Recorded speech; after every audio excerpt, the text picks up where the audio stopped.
Shalom. Devosi Dua Raja-Raja pasal 17. Ayat yang pertama sampai ayat yang ke-15, demikian firman Tuhan.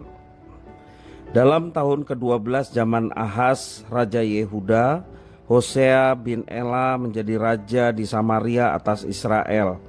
Ia memerintah 9 tahun lamanya. Ia melakukan apa yang jahat di mata Tuhan, tetapi bukan seperti raja-raja Israel yang mendahului dia. Salmaneser, Raja Asyur, maju melawan dia. Hosea takluk kepadanya serta membayar upeti. Tetapi kedapatanlah oleh Raja Asyur bahwa di pihak Hosea ada persepakatan, karena Hosea telah mengirimkan utusan-utusan kepada So, Raja Mesir, dan tidak mempersembahkan lagi upeti kepada Raja Asyur, seperti biasanya tahun demi tahun. Sebab itu Raja Asyur menangkap dia dan membelenggu dia dalam penjara. Kemudian majulah Raja Asyur menjelajah seluruh negeri itu. Ia menyerang Samaria dan mengepungnya 3 tahun lamanya. Dalam tahun ke-9 zaman Hosea, maka Raja Asyur merebut Samaria. Ia mengangkut orang-orang Israel ke Asyur, ke dalam pembuangan, dan menyuruh mereka tinggal di Halah, di tepi sungai Habor, yakni sungai negeri Gozan, dan di kota-kota orang Madai.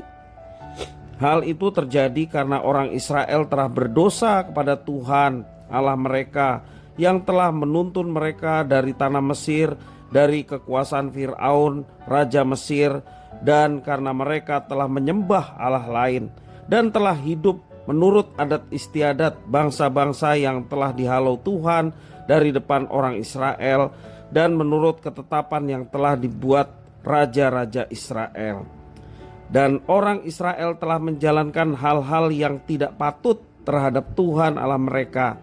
Mereka mendirikan bukit-bukit pengorbanan dimanapun mereka diam, baik dekat menara penjagaan maupun di kota yang berkubu.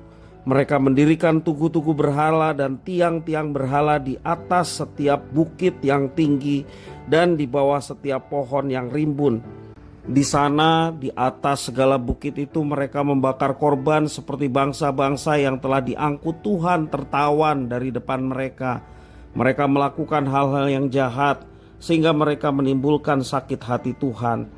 Mereka beribadah kepada berhala-berhala walaupun Tuhan telah berfirman kepada mereka, "Janganlah kamu berbuat seperti itu."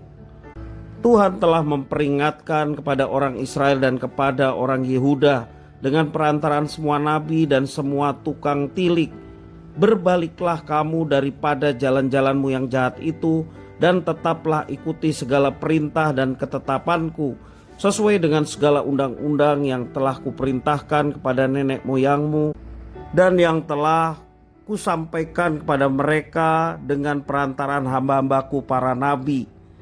Tetapi mereka tidak mau mendengarkan, melainkan mereka menegarkan tengkuknya seperti nenek moyangnya yang tidak percaya kepada Tuhan Allah mereka.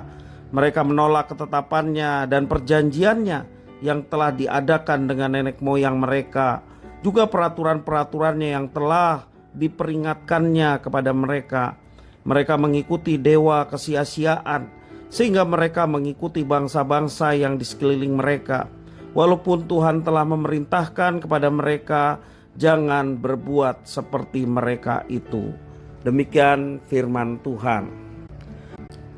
Setiap kita pasti memiliki pengalaman dari masa lalu yang ingin kita lupakan. Kenangan buruk itu seringkali menghantui kita dan sangat mengganggu kehidupan kita hari ini. Kita ingin melupakannya, tetapi sayangnya hal itu tidak mudah. Di dalam pembacaan hari ini meriwayatkan kenangan buruk dalam sejarah kerajaan Israel. Sedapat mungkin mereka ingin melupakannya, tetapi peristiwa itu dicatat supaya tidak diulangi kembali. Pada waktu Hosea memerintah sebagai raja Israel, ia melakukan perbuatan-perbuatan yang jahat di mata Tuhan. Hosea secara sengaja bersekutu dengan Raja Mesir dan mencoba mengkhianati Raja Asyur. Ketika perbuatannya itu terbongkar, maka Raja Asyur merebut Samaria dan mengangkut orang-orang Israel ke tempat pembuangan. Penulis kitab Raja-Raja kemudian menguraikan dosa-dosa yang diperbuat oleh kerajaan Israel. Mereka menolak Tuhan Allah yang membawa mereka keluar dari Mesir dengan cara menyembah Allah lain. Mereka pun menolak teguran Tuhan Allah yang memanggil mereka bertobat dari penyembahan berhala. Mereka menolak ikatan perjanjian dengan Tuhan dengan cara memilih membuat 2 anak lembu tuangan dari patung Asyera, serta mempersembahkan anak-anak mereka sebagai korban dalam api. Apa yang mereka lakukan adalah kekejian di hadapan Tuhan, dan karena itu mereka mendapat disiplin dari Tuhan yang sedemikian berat. Bagaimana cara terbaik agar kita dapat menghapus kenangan buruk yang tidak ingin kita ingat lagi?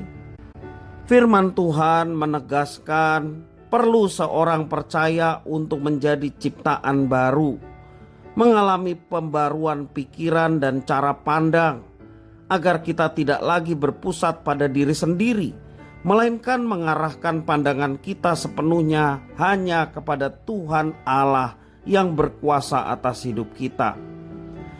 Hanya dengan pikiran yang sudah dibaharui, kita dapat menilai diri secara tepat serta memahami apa yang menjadi kehendak Tuhan Allah dalam hidup kita.